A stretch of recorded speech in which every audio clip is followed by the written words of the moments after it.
السلام علیکم۔ آپ دیکھ رہے ہیں مکس سٹوری چینل۔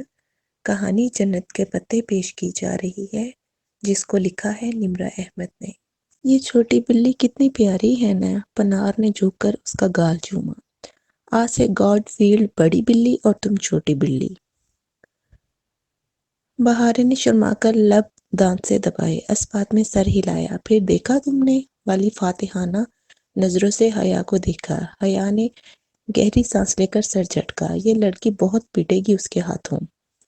آشیانہ کیو ہاؤس ایک چھوٹا سا 2 منزلہ ہوٹل تھا۔ ننھی سی پہاڑی کو کاٹ کر بنایا گیا تھا۔ سامنے سے جیسے کوئی بنگلہ سا لگتا تھا۔ ایک طرف باہر سے جاتی سیڑھیاں، اوپر ٹیرس، سامنے صحن تھا۔ ٹیرس اور گراؤنڈ فلور دونوں کے برآمدے محرابی تھے۔ اندر آدھے کمرے پہاڑ کو کاٹ کر بنائے گئے تھے۔ وہ کوئی بہت اونچی پہاڑی نہیں تھی، ہوٹل کی چھت سے بھی ذرا کم تھی۔ ہوٹل کی پشت اس پہاڑی پر گویا دھنسی ہوئی تھی۔ چھوٹا سا خوبصورت سا آشیانہ مولود ہیلگیچ کپادوکیا میں ایک خاص مقام تھا۔ وہ اس علاقے کے ڈسٹرکٹ چیف تھے۔ لوگ ان سے ڈرتے بھی تھے اور ان کی عزت بھی کرتے تھے۔ ان کے مہمان کے ساتھ کوئی برا سلوک نہیں کر سکتا تھا، اور آج ہوٹل کے 7 کمرے خالی تھے۔ وہ اور بہارے ہی آشیانہ کی مہمان تھیں۔ یہ ہے تمہارا کمرہ، مجھے لگا تمہیں یہ پسند آئے گا، اگر بدلنا ہے تو بتا دو۔ متحرک سی مسز سونا ان کو اوپری منزل کے ایک کمرے میں لے آئیں۔ وہ خاکی سرمئی سنگ مرمر سے بنا کمرہ بہت خوبصورت تھا۔ کونوں میں زرد بلب لگے تھے۔ سارے جلا دو تب بھی کمرے میں غار کا نیم مدھم سا اندھیرا برقرار رہتا۔ سرخ سے قالین کا ٹکڑا فرش پہ بچھا تھا۔ اسی سرخ قالین کا ایک بڑا سا صوفہ کھڑکی کے آگے رکھا تھا۔ ڈبل بیڈ پہ بھی گہرے سرخ میرون رنگ کی چادر بچھی تھی۔ بیڈ کی عقبی دیوار پر ایک جالی دار گلابی پردہ لگا تھا، جو آگے کو ہو کر بیڈ کی پائنتنی تک گرتا اور بیڈ پہ سونے والے کو جیسے ڈھک لیتا۔ باہر ٹیرس پہ گول گول میزیں تھیں، جن کے گرد کرسیوں کے پھول بنے تھے۔ وہاں بیٹھ کر دیکھو تو کھلا آسمان اور سارا کپادوکیا دکھائی دیتا تھا۔ اتنی خوبصورت جگہ پہ نامعلوم سی اداسی چھائی ہوئی تھی۔ جہان کے بغیر اسے سب کچھ اداس لگ رہا تھا۔ اگر اس نے واقعی ریسیور آف کر دیا ہو تو مجھے یہ کمرہ پسند ہے، اور میری چھوٹی بلی کو بھی۔ بظاہر بشاشت سے مسکراتے اس نے مسز سونا کو اطمینان دلایا۔ آشیانہ شہر سے ذرا الگ تھلگ تھا۔ مولود بے نے کہہ دیا تھا کہ وہ جہاں جانا چاہیں وہ انہیں ڈراپ کر دیں گے۔ وہ خالصتاً مہمان نواز ترک خاندان تھا، وگرنہ ہوٹل کا مالک جو شہر کا ڈسٹرکٹ چیف ہو، کہاں اپنے مہمانوں کو ڈرائیو کر کے لے جایا کرتا ہے۔ مولود بے کو پورا کپادوکیا جانتا تھا۔ ان کے مہمانوں کو کسی بھی قسم کے ٹور پیکج پہ خصوصی ڈسکاؤنٹ مل جاتا تھا۔ ان کا نام مولود اردو لفظ نو مولود کا مولود ہی تھا۔ ہمارے وہ نام جو دال پہ ختم ہوتے ہیں، ترک انہیں تے پہ ختم کرتے تھے۔ وہ احمد کو احمد، بلند کو بلند اور مولود کو مولود پکارتے تھے۔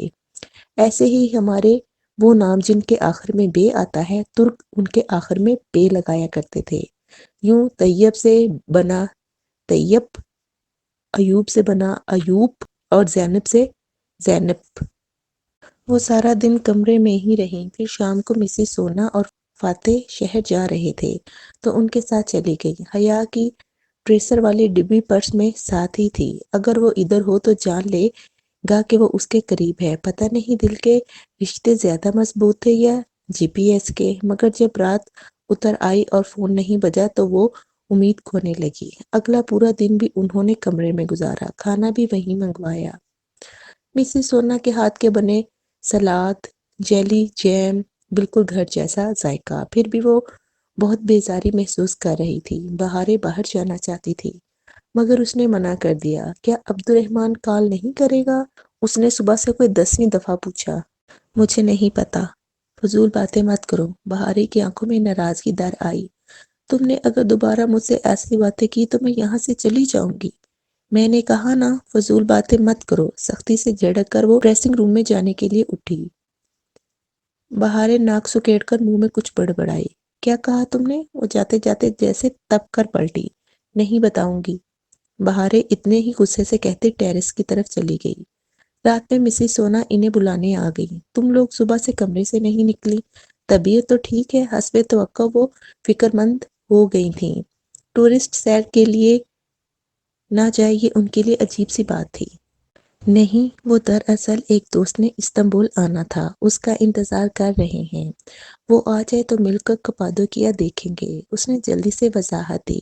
اور پھر ان کے اصرار پر وہ دونوں ڈنر کے لیے نیچے چلی آئیں۔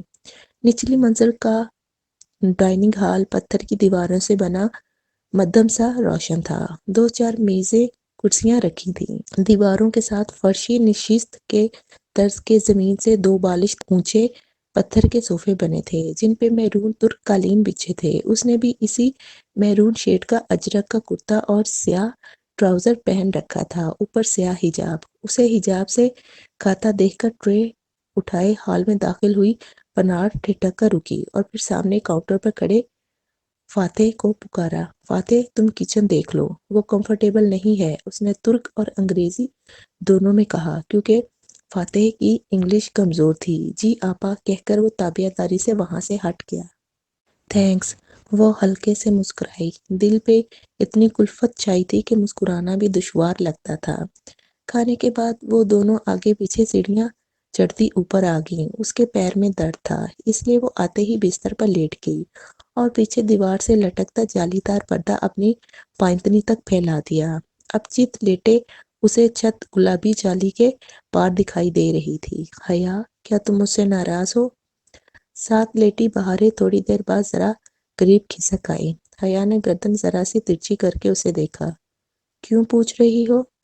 کیونکہ عائشہ گل کہتی ہے کسی کو ناراض کر کے نہیں سوتے۔ کیا پتا ہم صبح اٹھ ہی نہ سکے۔ نہیں، میں ناراض نہیں ہوں۔ وہ گردن سیدھی کر کے دوبارہ غار کی چھت کو دیکھنے لگی۔ میں بس پریشان ہوں۔ تم پریشانی میں یوں ہی غصہ کرتی ہو؟ ہاں، اور تم کیا کرتی ہو؟ میں؟ بہاریں ایک دم جوش سے اٹھ کر بیٹھ گئی۔ میں آسمان میں اڑتی ہوں، ادالار کے بنگلو اور سلطان احمد مسجد کے کبوتروں کے ساتھ۔ کیا تمہیں یہ کرنا آتا ہے؟ حیا نے چند لمحے اس کے معصوم شفاف چہرے کو دیکھنے کے بعد نفی میں سر ہلایا۔ بچپن بھی کتنا پیارا ہوتا ہے نا، کندھے اور دل بہت سارے بوجھ سے خالی ہوتے ہیں۔ میں تمہیں سکھاتی ہوں، آنکھیں بند کرو۔ حیا نے آنکھیں بند کی۔ وہی ایک شخص ہر جگہ نظر آنے لگا تھا۔ تکلیف کا احساس جیسے صبا ہو گیا تھا۔ اب تم آہستہ آہستہ ہوا میں اڑ رہی ہو، اوپر، بہت اوپر، دیکھو تم اڑ رہی ہو۔ ساتھ ہی وہ دبے قدموں بستر سے اتری۔ حیا نے پلکوں کی جھری سے دیکھا۔ وہ احتیاط سے بلی کی چال چلتی سوئچ بورڈ تک گئی اور پنکھا فل چلا دیا اور پھر اسی طرح واپس آ گئی۔ دیکھو اب تم اوپر ہوا میں اڑ رہی ہو، دیکھو ہوا چل رہی ہے۔ آنکھیں مت کھولنا ورنہ نیچے گر جاؤ گی۔ اس نے بند آنکھوں سے اثبات میں سر ہلایا۔ اگر زندگی کا وہ فیز کوئی خواب ہو تو وہ واقعی نیچے گرنے کے خوف سے آنکھیں کھولنا نہیں چاہتی تھی، مگر حقیقت تو ہمیشہ نیچے گرا دیا کرتی ہے۔ اس نے ایک دم سے آنکھیں کھول دی۔ ہاں، یہ کیا کیا؟ دیکھا، نیچے گر گئیں۔ بہاریں نے بکھلا کر احتجاج کیا، پھر پھرتی سے اٹھ کر پنکھا بند کیا۔ ہوا سے گلابی پردہ پڑپڑانے لگا تھا۔ اللہ تمہیں سمجھے، وہ خفگی سے کہتی واپس آ کر لیٹ گئی۔ کیا تم نے نماز پڑھی؟ وہ نماز پڑھنے کے لیے اٹھنے لگی تو بہاریں سے پوچھا۔ بہاریں نے جھٹ خود پہ بیڈ کور تان لیا۔ ہاں، میں ابھی پڑھتی ہوں۔ اوہ، میری آنکھیں بند ہو رہی ہیں، کھل ہی نہیں رہی۔ اوہ اوہ، پھر وہ لمحہ بھر میں ہوش و خرد سے بیگانہ ہو چکی تھی۔ حیا سر جھٹک کر رہ گئی، پھر وضو کرنے اٹھی تو فون بجنے لگا۔ روہیل کالنگ۔ اس نے کال پک کی۔ کب آ رہی ہو تم واپس؟ یہ مت کہنا کہ تم مجھے مس کر رہے ہو۔ وہ کھڑکی کے آگے رکھے صوفے پر بیٹھی مسکرا کر فون کان سے لگائے کہہ رہی تھی۔ وہ تو خیر نہیں کر رہا، مگر ابا چاہتے ہیں کہ میری شادی اناؤنس کریں، ایک ولیمہ ریسیپشن دے کر، لیکن جب تم اور جہان آؤ گے تب ہی فنکشن ہو پائے گا۔ گڈ فار یو، بس کچھ دن تک آ جاؤں گی۔ اس نے بہت سے آنسو اندر اتارے۔ کتنے دعوے سے کہہ کر آئی تھی کہ وہ اور جہان ساتھ واپس آئیں گے، مگر وہ تو کہیں نہیں تھا۔ فون بند کر کے اس نے وضو کیا، پھر وہیں جائے نماز ڈال کر نماز پڑھی، سلام پھیر کر دعا کے لیے اٹھے ہاتھوں کو یوں ہی دیکھنے لگی۔ دعا؟ اتنا عرصہ ہوا جب اس نے دعا مانگنی چھوڑ دی تھی، جیسے ڈی جے کے لیے مانگی تھی ویسے پھر کبھی نہ مانگ سکی۔ کچھ تھا جو ڈی جے کے ساتھ ہی مر گیا تھا۔ پھر معافی مانگی، استحکامت مانگی، مگر دنیا مانگنا چھوڑ دی۔ لوگ، رشتے، ناتے، یہ سب دنیا ہی تو ہے، اور یہی سب کچھ چاہیے ہوتا ہے۔ اسے بھی چاہیے تھا۔ پھر لبوں پہ آ کر ساری دعائیں دم کیوں توڑ جاتی ہیں؟ ایسا کیوں لگتا تھا کہ معافی ابھی نہیں ملی؟ وہ گمسم سی ہاتھوں کی لکیریں دیکھنے لگی۔ اللہ تعالیٰ کے ساتھ تعلق بھی کتنا مبہم سا تھا۔ یہ خواہش تھی کہ میں اسے اچھی لگوں، میں اس کی مانوں، مگر اس پہ مجھے کتنا بھروسہ ہے، کتنا اعتبار ہے۔ یہاں آ کر زندگی جیسے خالی جگہ کا سوال بن جاتی تھی۔ پورے فکرے کے درمیان ایک خالی جگہ تھی۔ ادھر کون سا لفظ لکھنا تھا؟ اس جگہ پہنچ کر وہ لکھنا بھول جاتی تھی۔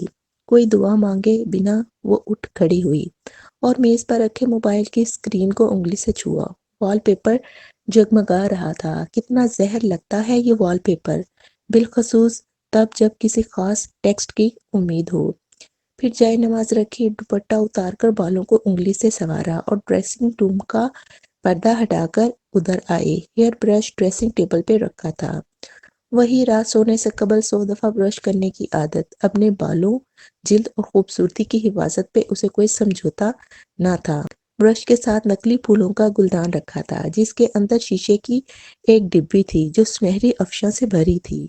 اس نے یوں ہی وہ ڈبی نکالی اور کھولی۔ سنہری چمچم چمکتی افشاں اس کی پشت کی طرف سے آتی روشنی میں مزید چمک رہی تھی، پھر ایک دم سے دمکتی افشاں پر چھایا سا بن گئی، جیسے اس کے اور بلب کے درمیان کوئی آڑ آ گئی تھی۔ کسی خیال کے تحت اس نے سر اٹھا کر آئینے میں دیکھا۔ اس کے عکس کے پیچھے کوئی کھڑا تھا۔ افشاں کی ڈبی اس کے ہاتھ سے چھوٹ گئی۔ ایک زوردار شاکڈ سی چیخ حلق سے نکلنے ہی لگی تھی کہ پیچھے کھڑے شخص نے سختی سے اپنا ہاتھ اس کے لبوں پہ جما دیا۔ شش، چیخنا نہیں، ساری فیملی بھاگتی ہوئی آ جائے گی۔ وہ چہرہ اس کے قریب کیے دھیمی سرگوشی میں بولا تھا۔ حیا کی آواز ہی نہیں، سانس بھی رک گیا تھا۔ وہ پھٹی پھٹی بے یقین نگاہوں سے دم سادے آئینے کو دیکھ رہی تھی۔ چند لمحے لگے اس کے اعصاب کو ڈھیلا پڑنے میں، اور پھر اس نے ایک نڈھال سے احساس کے تحت آنکھیں بند کر کے کھول لیں۔ جہان نے آہستہ سے اپنا ہاتھ ہٹایا۔ سنہری افشاں اس کے ہاتھوں سے ہوتی ہوئی قدموں میں جا گری تھی۔ اس کی انگلیاں، فرش، پیر کا انگوٹھا، ہر جگہ سونے کے ذرات چپکے تھے۔ ایک لمحے کو اس نے دونوں ہاتھ جھاڑ کر افشاں اتارنی چاہی، مگر وہ پورے ہاتھ پہ پھیلتی گئی۔ وہ دھیرے سے اس کی طرف پلٹی۔ وہ ابھی تک شاکڈ اور شل تھی۔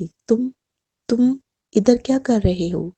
خالی خالی نگاہوں سے جہان کا چہرہ دیکھتے ہوئے وہ با دقت کہہ پائی، یہی سوال میں تم سے پوچھنے آیا ہوں۔ تم ادھر کیا کر رہی ہو؟ وہ جیسے ڈھیروں غصہ ضبط کر کے سختی سے بولا۔ تم اندر کیسے آئے؟ حیا کا دماغ ابھی تک سون تھا۔ وہ جواب دیے بنا آگے بڑھا اور ڈریسنگ روم کا پردہ برابر کر دیا۔ بیڈ روم کا منظر چھپ گیا۔ پھر وہ حیا کے مقابل دیوار سے ذرا ٹیک لگا کر جینز کی جیب میں ہاتھ ڈال کر منتظر سا کھڑا تھا۔ وہ جیسے علیحدہ جگہ تفصیل سے بات کرنا چاہتا تھا۔ اس کے حواس دھیرے دھیرے بحال ہونے لگے۔ وہ اپنے سنہری ذرات والے ہاتھ اضطرابی انداز میں ایک دوسرے سے ملتی ڈریسنگ ٹیبل پر جا ٹکی، پھر اپنے کھلے بال کانوں کے پیچھے اڑسے۔ سنہری ذرات سیاہ بالوں میں بھی ٹھہر گئے، مگر اسے پتہ نہیں چلا۔ اگر مجھے ذرا سا بھی اندازہ ہوتا کہ تم میرے پیچھے ادھر آ جاؤ گی تو میں تمہیں کبھی نہ بتاتا کہ میں کہاں جا رہا ہوں۔ تمہارے پیچھے؟ اس نے جیسے تل ملا کر سر اٹھایا۔ بس ایک پل لگا تھا اسے اپنے ازلی انداز میں واپس آنے میں۔ تم نے مجھے کب بتایا کہ تم کہاں جا رہے ہو؟ تم بھول گئے ہو شاید۔ تم بغیر کچھ کہے سنے آ گئے تھے۔ اچھا، تمہیں نہیں پتا تھا کہ میں کپادوکیا میں ہوں؟ وہ اسی طرح جیبوں میں ہاتھ ڈالے کھڑا بغور اسے دیکھ رہا تھا۔ مجھے کیسے پتا ہو سکتا ہے؟ تمہیں کیا لگتا ہے میں تمہارے لیے اتنا ٹریول کر کے آؤں گی؟ اس نے جیسے افسوس بھری حیرت سے سر جھٹکا۔ میں تو خود تمہیں ادھر دیکھ کر حیران ہوں، اور تم نے مجھے کیسے ڈھونڈا؟ بلکہ ایک منٹ، وہ جیسے رکی۔ ڈی جے اور مجھے کپادوکیا آنا تھا اسپرنگ بریک میں۔ اوہ، تم یہ بات جانتے تھے شاید، تم میرے پیچھے آئے ہو۔ کیا ایسا ہی ہے؟ اس نے لا ٹیچر سے سن رکھا تھا کہ جب اپنا دفاع کمزور ہو تو مخالف پر چڑھائی کر دینی چاہیے۔ وہ اپنے دفاع کے چکر میں پسپائی اختیار کر لیتے ہیں۔ نہیں، میں اتنا فارغ نہیں ہوں کہ تمہارے لیے ادھر آؤں گا۔ میں بھی اتنی فارغ نہیں ہوں، حد ہے۔ جہان نے ایک گہری نظر اس پر ڈالی۔ اس کے بال ویسے ہی ماتھے پہ ذرا سے بکھرے تھے، چھیب ہلکی سی بڑی ہوئی تھی اور سفید رف سی پوری آستین کی شرٹ کو کوہنیوں سے موڑا ہوا تھا۔ اور اس کو کیوں لائی ہو؟ اس نے آئی برو سے پردے کی جانب اشارہ کیا جس کے پار بیڈ روم تھا۔ حیا نے بظاہر لاپرواہی سے شانے اچکائے۔ اس کے پاسپورٹ کا مسئلہ تھا کوئی؟ وہ بیکار ادھر رہ رہی تھی، اور پھر ابا نے کہا تھا کہ میں اکیلی نہ جاؤں، تو میں نے سوچا کہ باڈی گارڈ ساتھ لے جاؤں، ہے نا؟ کیا ہے جہان، میں کپادوکیا گھوم پھر نہیں سکتی اپنی دوستوں کے ساتھ؟ وہ تن کر کہتی اپنی انگلی میں پلیٹینم بینڈ گھمانے لگی۔ سنہری افشاں سے انگوٹھی بھر چکی تھی۔ جہان تھوڑی دیر جانچتی نظروں سے بغور اسے دیکھتا رہا۔ ٹھیک ہے، میں نے مان لیا کہ تم میرے لیے ادھر نہیں آئیں، اور تمہیں بالکل نہیں علم تھا کہ میں ادھر ہوں۔ بہرحال کل صبح کیسری سے ایک فلائٹ اتاترک کے لیے نکل رہی ہے اور ایک صبیحہ گورچن کے لیے۔ تم کون سی لوگی؟ بہت سنجیدگی سے اس نے استنبول کے دونوں ایئرپورٹس کے نام لیے۔ کیا مطلب؟ میں واپس نہیں جا رہی۔ میں نے تو ابھی کپادوکیا دیکھا بھی نہیں۔ ہرگز نہیں۔ میں نہیں چاہتا کہ تم ادھر رہو۔ تم ادھر یوں اکیلے کیسے رہ سکتی ہو بھلا؟ یہ میرا مسئلہ ہے، اور میں اکیلی نہیں ہوں، ہم دو ہیں۔ تم میری فکر نہ کرو، وہ کرو جس کے لیے تم ادھر آئے ہو۔ اور ویسے مجھے ڈھونڈنے کے علاوہ تم ادھر کس مقصد کے تحت آئے ہو؟ مجھے بہت سے کام ہیں زمانے میں۔ کہتے کہتے وہ ایک دم رکا۔ حیا کا دل زور سے دھڑکا۔ جہان نے کلائی میں بندھی گھڑی دیکھی، پھر نفی میں سر ہلایا۔ میں اتنی دیر یہاں نہیں رک سکتا۔ تم کل واپس جا رہی ہو حیا؟ میں نہیں جا رہی۔ تمہیں کیا پرابلم ہے میرے ادھر رہنے سے؟ اسی پل کمرے میں رکھے اس کے موبائل کی میسج فون بجی۔ وہ بات روک کر ڈریسنگ ٹیبل کے کنارے سے اٹھی اور پردہ ہٹا کر میز تک گئی۔ جہان نے گردن موڑ کر اس کے قدموں کو دیکھا۔ پاؤں کو کیا ہوا ہے؟ میز سے موبائل اٹھاتے ہوئے اس کا دل لمحے بھر کو تھما۔ اللہ اللہ، اس آدمی کی نظریں! اس سے کوئی بات مخفی کیوں نہیں رہتی؟ اس نے تو پاؤں پہ پٹی بھی نہیں باندھی تھی، چل بھی ٹھیک رہی تھی، پھر بھی اف! میرے پاؤں کو؟ موبائل لے کر وہ واپس مڑتے اس نے حیرت سے گردن جھکا کر اپنے پاؤں کو دیکھا۔ اوہ، یہ افشاں گر گئی تھی، وہی لگ گئی ہے۔ ساتھ ہی اس نے انگوٹھا قالین سے رگڑا۔ سرخ قالین کا وہ حصہ فوراً چمچم کرنے لگا، مگر پاؤں سے افشاں نہیں اتری۔ ٹخنے ایڑی کو کچھ ہوا ہے، موچ آئی ہے یا پاؤں مڑ گیا؟ وہ گردن تیچی کر کے اس کے پاؤں کو دیکھتا کہہ رہا تھا، نہیں، میرا پاؤں تو بالکل ٹھیک ہے۔ مگر وہ، اب میں سمجھی۔ موبائل پہ حالے کا فارورڈ میسج چیک کر کے وہ سر ہلاتی اس کی طرف آئی۔ تم مجھے واپس بھیجنے کے لیے بہانہ ڈھونڈ رہے ہو؟ جہان نے نظر اٹھا کر اسے دیکھا ہے۔ ایک تو جب بھی وہ یوں دیکھتا لگتا اندر تک دل کا سارا حال جان لے گا۔ ٹھیک ہے، تم ادھر میری وجہ سے نہیں آئیں، اور تمہارے پاؤں کو بھی کچھ نہیں ہوا۔ مجھے ابھی جانا ہے، ہم اس بارے میں بعد میں بات کریں گے۔ پھر کب ملو گے؟ وہ دروازے کی طرف بڑھا ہی تھا کہ وہ بے اختیار کہہ اٹھی۔ جہان نے رک کر اسے اسی طرح دیکھا۔ جب تم میرے لیے آئی ہی نہیں ہو تو پھر دوبارہ ملنا؟ ابھی خود ہی تو تم نے کہا کہ بعد میں بات کریں گے، ورنہ مجھے کیا؟ اس نے خفگی سے شانے اچکائے۔ جہان نے ذرا سا مسکرا کر سر جھٹکا۔ کل دوپہر 1 بجے شارپ مجھے کنویں پہ ملنا۔ کون سا کنواں؟ مادام آپ میرے لیے نہیں، کپادوکیا کی سیاحت کے لیے آئی ہیں، تو آپ کو یہاں کی تمام ٹورسٹ اٹریکشن کا پتہ تو ہوگا۔ کل ہم کنویں پہ ملیں گے، اور دھیان رکھنا کنواں کافی گہرا ہے۔ تمہیں کلاسٹروفوبیا تو نہیں؟ وہ جیسے یاد آنے پہ جاتے جاتے پلٹا۔ حیا نے نفی میں گردن ہلائی۔ اوکے۔ اس نے دروازہ کھولا، احتیاط سے اطراف میں جھانکا، پھر باہر نکل گیا۔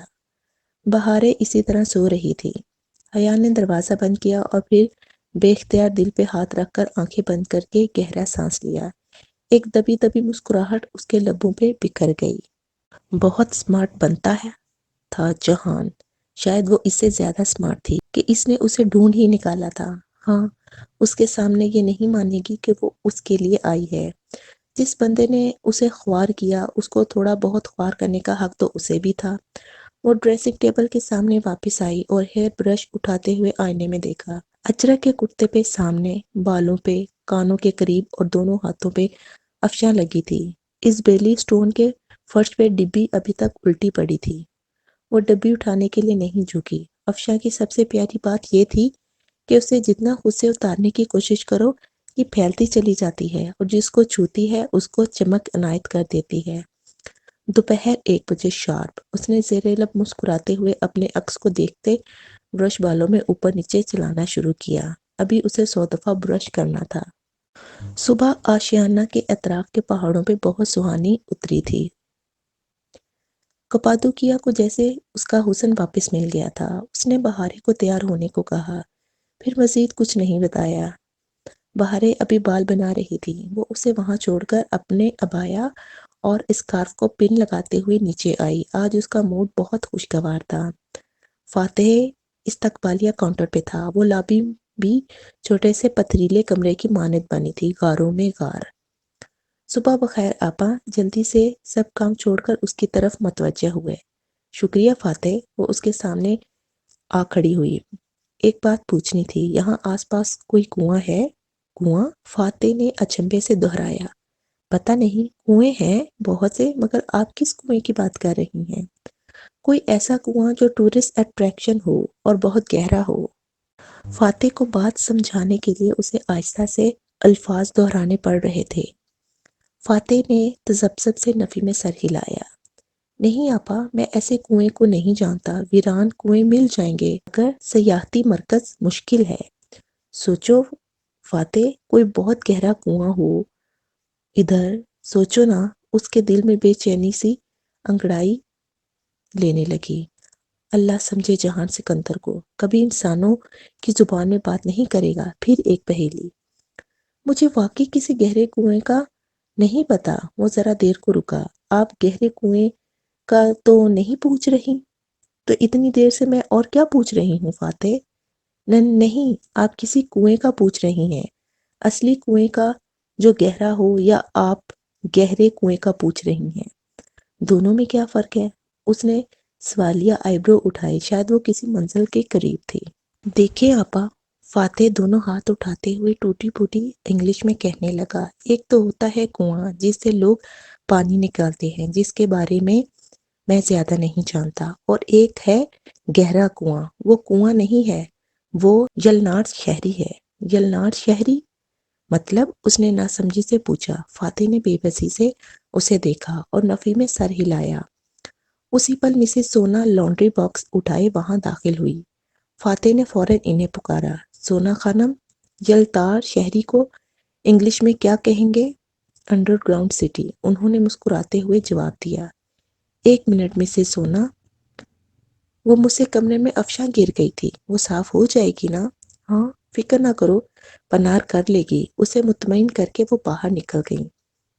انڈر گراؤنڈ سٹی آپا، وہ زیر زمین شہر ہے جس کا نام ویرین کوئی یعنی گہرا کنواں ہے۔ آپ اس کا پوچھ رہی تھی؟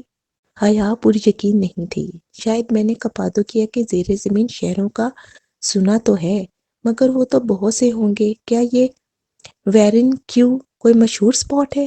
یہ کپادوکیا کا سب سے بڑا یلتار شہر ہے آپا، مگر آپ کو کلسٹر فوبیا تو نہیں ہے؟ وہ جیسے چونکی اس کے دل کی دھڑکن یکدم سے بڑھ گئی۔ نہیں، اور ہاں، مجھے یہیں جانا ہے، بالکل یہی جگہ ہے۔ وہ جیسے پرجوش ہو گئی۔ پھر آپ پنار کے ساتھ چلی جائیں، وہ آج شہر جا رہی ہے گاڈ فیلڈ کی دوا لینے۔ ٹھیک ہے۔ وہ ایک دم سے اتنی خوش ہوئی کہ اس کی آنکھیں چمکنے لگیں۔ فاتح نے ذرا چھمبے سے اسے مڑ کر جاتے دیکھا۔ آشیانہ کے کسی مہمان کو اس نے کلاسٹر فوبیا نہ ہونے پہ اتنا پرجوش ہوتے ہوئے پہلی بار دیکھا تھا۔ ترکی کے صوبہ نوشہر کا وہی معنی تھا جو پاکستان کے شہر نوشہرہ کا ہے۔ ویرین کیو یہاں کا سب سے بڑا زیر زمین شہر تھا۔ ایسے سینکڑوں شہر کپادوکیا میں موجود تھے جو کم سے کم بھی 2 منزلہ تھے، جیسے تہہ خانے ہی تہہ خانے ہوں۔ گئے زمانے میں کپادوکیا کے باسیوں، عیسائی آبادیوں نے یہ شہر بنائے تھے تاکہ جنگ کے دنوں میں یہاں پناہ لی جا سکے۔ ان کے پاس شہر کے دہانوں کو مکمل طور پر بند کرنے کا نظام بھی موجود تھا۔ پانی، خوراک، روشن دان، نکاسی اور اخراج کا نظام، غرض یہ تمام انتظامات سے آراستہ مکمل شہر تھے۔ بس ان سے آسمان نظر نہیں آتا تھا۔ 20ویں صدی کے آغاز میں عیسائی یہاں سے چلے گئے تھے۔ اب برسوں سے یہ شہر ویران تھے۔ چند سال پہلے ان کو سیاحوں کے لیے کھول دیا گیا تھا۔ ویرین کیو کی 8 منزلیں سیاحوں کے لیے کھولی تھیں۔ ویرین کا مطلب تھا گہرا اور کیو یعنی کنواں۔ اردو میں گہری دوستی اور دشمنی کے لیے استعمال ہونے والے لفظ درینا کا ماخذ بھی یہی ویرین تھا۔ مولود بے اسے بہارے اور پنار کو ایک لمبی ڈرائیو کے بعد ویرین کیو لے آئے تھے۔ وہ گاڈ فیلڈ کو لے کر خود شہر سے چلے گئے اور وہ تینوں شہر کی داخلی سرنگ کی طرف آ گئیں جہاں سیاحوں کی لمبی قطاریں تھیں۔ ویرین کیو باہر سے یوں لگتا جیسے کوئی چھوٹی پہاڑی ہو جس کے دیواروں پہ بہت سے سوراخ تھے، یوں جیسے کوئی جادوگرنی خاکی چوغا اوڑھ کر جھکی بیٹھی ہو اور اس کے چوغے سے بہت سی آنکھیں جھانک رہی ہوں۔ داخلی سرنگ غار کے دہانے پہ وہ چھوٹا سا راستہ تھا جس سے اندر جانا تھا۔ باہر دھوپ نکلتی تھی لیکن سرنگ دور سے ہی اندھیری لگ رہی تھی۔ یہ سویٹر رکھ لو، شاید ضرورت پڑ جائے۔ پنہار نے خود بھی سویٹر پہن لیا تھا اور اب دوسرا اس کی طرف بڑھا رہی تھی۔ حیا نے حیرت سے اسے دیکھا، پھر چلچلاتے سورج کو۔ اتنی گرمی میں؟ رکھ لو، پنہار کے دوبارہ کہنے پہ اس نے سویٹر طے کر کے بازو پہ ڈال لیا۔ سیاہ پرس دوسرے کندھے پہ تھا۔ بہارے نے پنہار کی انگلی پکڑ رکھی تھی۔ بالوں کو پونی میں باندھے وہ دھوپ کے باعث آنکھیں سکیڑے کھڑی تھی۔ اپنی باری پہ وہ ٹکٹ دکھا کر وہ آگے پیچھے سرنگ میں داخل ہوئیں۔ باہر دھوپ تھی، اندر اندھیرا سا پھیلا تھا۔ کپادوکیا کے غاروں اور پہاڑوں کی مہیب پرسرار خوشبو ہر سو پھیلی تھی۔ گائیڈ ان سب کی رہنمائی کرتا جا رہا تھا۔ رش کافی تھا اور راہداری تنگ، بعض جگہ گو اتنی تنگ ہوتی کہ دونوں کندھے اطراف کی دیواروں سے ٹکراتے اور بعض جگہ گردن جھکا کر آگے ہونا پڑتا۔ چند راہداریاں اور سیڑھیاں گزر کر وہ سب سیاح ایک کمرے میں جمع تھے جہاں شور سا مچا تھا۔ سیاحوں کے سوال اور اونچی آواز میں بولتا گائیڈ عجب مچھلی بازار سا بنا ہوا تھا۔ وہ بور ہونے لگی۔ جہان کا کوئی اتا پتہ نہیں تھا اور وہ فی الوقت اسے یہ جاننے میں دلچسپی نہیں تھی کہ یہ شہر کا روشن دان اور پانی کس طرح کام کرتا تھا۔ سو وہ پنار کی طرف مڑی۔ تم بہارے کا خیال رکھنا، میں بس آ رہی ہوں۔ تم کہاں جا رہی ہو؟ بہارے پریشانی سے کہہ اٹھی۔ میں اپنے طور پہ اندر سے یہ شہر دیکھنا چاہتی ہوں۔ تم پنار کو تنگ تو نہیں کرو گی؟ بہارے نے نفی میں سر ہلا دیا مگر وہ اس کے جانے پہ خوش نہیں تھی۔ تم جاؤ، میں چھوٹی بلی کا خیال رکھوں گی۔ وہ اس کمرے سے آگے کھسک آئی۔ کمرے ہی کمرے، راہداریاں، محرابی چوکھٹیں جیسے دی ممی کا سیٹ ہو۔ دیواروں پر دور دور شعلوں کی مانند بلب لگے تھے جو اندھیرے کو مدھم زرد روشنی بخش رہے تھے، پرسرار مگر خوبصورت۔ وہ سیاحوں کے جھمگٹے سے ذرا آگے ہوئی تو ٹھنڈک کا احساس ہوا۔ پنار ٹھیک کہتی تھی۔ اس نے گرے سویٹر عبایا کے اوپر پہن لیا اور بٹن سامنے سے کھلے رہنے دیے۔ وہاں آس پاس کوئی نہ تھا اور گھٹن والی جگہ تھی، سو نقاب تھوڑی تک نیچے کر دیا۔ وہ یوں ہی طویل راہداریوں سے گزرتی جا رہی تھی کہ دفعتاً حیا، کسی نے اس کے کندھوں کو ذرا سا چھوا تو وہ ڈر کر 2 قدم پیچھے ہٹتے ہوئے مڑی۔ سانس لمحہ بھر کو رکا، پھر بحال ہو گیا۔ بس ڈر گئیں؟ خاکی پینٹ، بھورے آدھی آستین کی ٹی شرٹ، کندھے پہ بھوری دستی بیگ اور سر پہ سیاہ پی کیپ۔ وہ پینٹ کی جیبوں میں ہاتھ ڈالے بہت سنجیدگی سے اسے دیکھ رہا تھا۔ وہ لمحہ بھر کو تو کچھ کہہ نہ پائی۔ ہائے، اتنی جلدی ڈر گئی؟ اور کل مجھ سے کسی نے کہا تھا کہ وہ اکیلے کپادوکیا میں رہ سکتی ہیں۔ چونکہ ابھی وہ گزشتہ رات کی طرح نہیں ڈری تھی، سو لمحے بھر میں وہ خود کو سنبھال چکی تھی۔ کل کسی نے یہ بھی کہا تھا کہ وہ اکیلی نہیں ہے۔ اوہ، تمہاری باڈی گارڈ تو بھول ہی گیا تھا۔ ابھی کدھر ہے وہ؟ وہ دونوں نیم روشن راہداری کے وسط آمنے سامنے کھڑے تھے۔ میں مان ہی نہیں سکتی کہ تمہیں معلوم نہیں کہ وہ کہاں ہے۔ جیہان ایک نظر اس پہ ڈال کر دائیں طرف کمرے میں داخل ہو گیا۔ وہ اس کے پیچھے چلی آئی۔ وہ ایک بڑا سا کمرہ تھا، زیر زمین شہر کا کچن ایک طرف، زمین پہ چکور چولہا بنا تھا جیسے پاکستان میں گاؤں میں مٹی کے چولہے ہوتے ہیں، اور دوسری طرف دیوار میں کھڑکی کی مانند چکور بڑا سا خلا تھا۔ اسے اپنا کچن یاد آیا۔ جہان سے لاؤنج میں جھانکنے کے لیے آدھی دیوار جتنا خلا تھا۔ کچھ کہا تھا میں نے کل حیا؟ وہ اس کھلی بغیر پٹ کی کھڑکی کے ساتھ ٹیک لگائے جیبوں میں ہاتھ ڈالے کھڑا ہو گیا۔ کیا؟ وہ انجان بن گئی۔ تم واپس جا رہی ہو یا نہیں؟ دیوار پہ لگے بلب کی روشنی جہان سے ٹکرا کر گزرتی تھی، یوں کہ سامنے والی دیوار پہ اس کا سایہ پڑنے لگا۔ حیا اس کے بالکل مقابل چولہے کی چوکی پہ آ کر بیٹھ گئی۔ اس کا سایہ جہان کے سائے کے مقابل گرنے لگا۔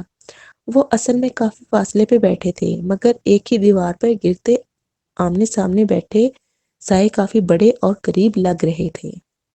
اور میں نے یہ بھی کہا تھا کہ میں واپس نہیں جا رہی۔ مگر کیوں؟ وہ جیسے اکتا گیا۔ کیونکہ میں تمہارے لیے نہیں، کپادوکیا دیکھنے آئی ہوں، اور دیکھ کر ہی جاؤں گی۔ میں چاہتا ہوں کہ تم یہاں سے چلی جاؤ۔ اتنے دن کیسے رہو گی ادھر؟ میں نے وہ ویڈیو کھول لی تھی۔ جہان کے چہرے کی بجائے اس کے سائے کو دیکھتے ہوئے رسان سے بولی۔ لمحے بھر کو زیر زمین شہر پر سناٹا چھا گیا۔ جہان بالکل چپ ہو گیا۔ اسے لگا وہ ہنس دے گا، پھر اسے رکنے کو کہے گا۔ مگر تو تمہیں ابھی تک اندازہ نہیں ہوا کہ میں کیوں تمہیں یہاں سے بھیجنا چاہتا ہوں؟ وہی سنجیدگی بھرا خشک سا انداز اسے دھچکا لگا۔ کوئی اپنائیت، کوئی راز بانٹنے والا احساس نہیں۔ وہ تو ویسا ہی تھا۔ نہیں، مجھے واپس نہیں جانا۔ اور میرے یہاں رہنے سے تمہیں کیا مسئلہ ہو رہا ہے؟ اس کی آواز میں غصہ در آیا تھا۔ مجھے تمہاری فکر ہے، اور میں چاہتا ہوں کہ تم محفوظ رہو، اور یہ جگہ محفوظ نہیں ہے۔ کھڑے سائے نے اتنے ہی غصے سے سر جھٹکا تھا بھی زیر زمین شہر کی دیواروں نے بیٹھے سائے کو اٹھتے اور کھڑے سائے کے سامنے آ کر کھڑے ہوتے دیکھا۔ اور واپس جانے سے میں محفوظ ہو جاؤں گی جہان بے؟ ہاں، بالکل۔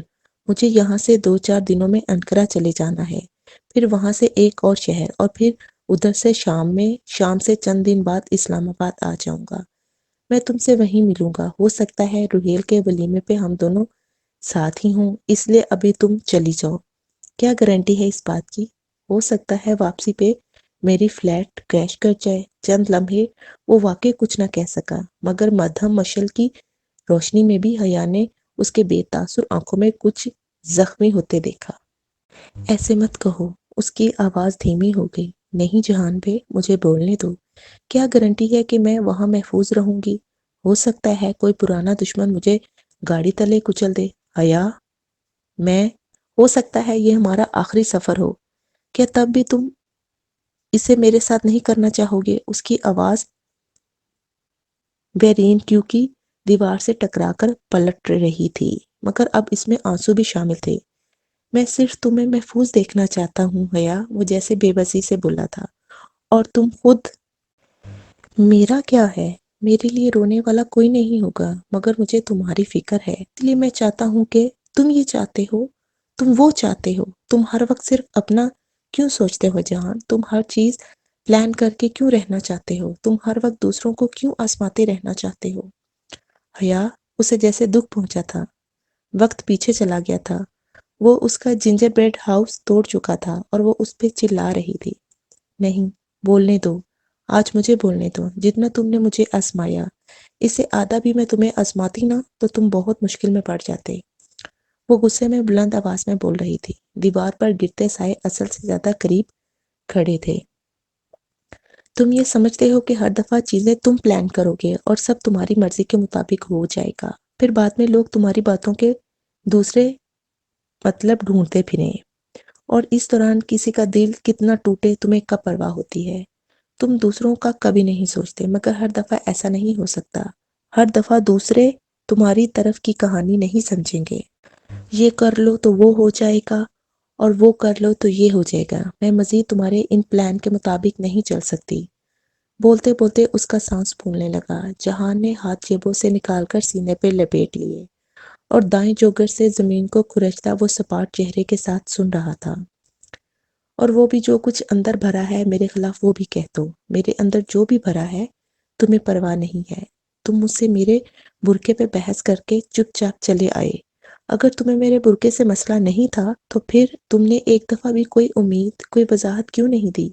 کیا یہ مناسب تھا کہ تم مجھے یوں چھوڑ کر آتے اور سارے خاندان میں میرا تماشا بنتا؟ تم ہر دفعہ یہ سمجھتے ہو کہ بعد میں تم دوسروں کو منا لوگے۔ منا لینے سے دل پہ لگے زخم مٹ جاتے ہیں۔ سخت لکڑی پہ بھی کہلاڑی کی ایک ضرب لگاؤ تو ساری عمر کے لیے نشان رہ جاتا ہے۔ میں تو پھر انسان ہوں، کیا تم ساری زندگی یہی کرتے رہو گے؟ اس کی آواز درد سے پھٹنے لگی تھی۔ جہان کا بے تاثر سپاٹ ہوتا چہرہ دیکھ کر اسے اور بھی غصہ چڑھنے لگا۔ جب سے وہ غصے سے بولنے لگی تھی تب سے اس کا چہرہ بے تاثر پڑ گیا تھا۔ اور اگر مجھے کوئی کچل دے تو پھر کس کو وضاحتیں دینے آؤ گے؟ مگر تم نہیں سمجھو گے، وہ بے بسی کے ساتھ کہتی پلٹی اور تیز تیز قدموں سے چلتی باہر نکلی۔ پھولا تنفس اور آنکھوں میں جمع آنسو، اذیت ہی اذیت تھی۔ وہ بھی کس کو سمجھا رہی تھی؟ وہ پرواہ ہی کہاں کرتا تھا۔ راہداری میں وہ دبے قدموں سے چلتی، وہ بے آواز روتی آگے بیٹھتی جا رہی تھی۔ پھر ایک کمرے میں بیٹھنے کو ویسی ہی چوکی نظر آئی تو جا کر ادھر ہی بیٹھ گئی اور چہرہ دونوں ہاتھوں پہ چھپا کر بے اختیار رونے لگی۔ چہرہ اس لیے ڈھانپا تھا کہ گہرے کنویں کی قدیم دیواریں اس کے آنسو نہ دیکھ سکیں، سرنگ اس کی سسکیاں نہ سن سکیں اور مصنوعی مشعل کی روشنی میں اس کے ہچکیوں سے لرزتے وجود کا سایہ نہ پڑے۔ مگر آنسو، سسکیاں اور لرزش ڈھانپ لینے سے بھی نہیں ڈھکتی۔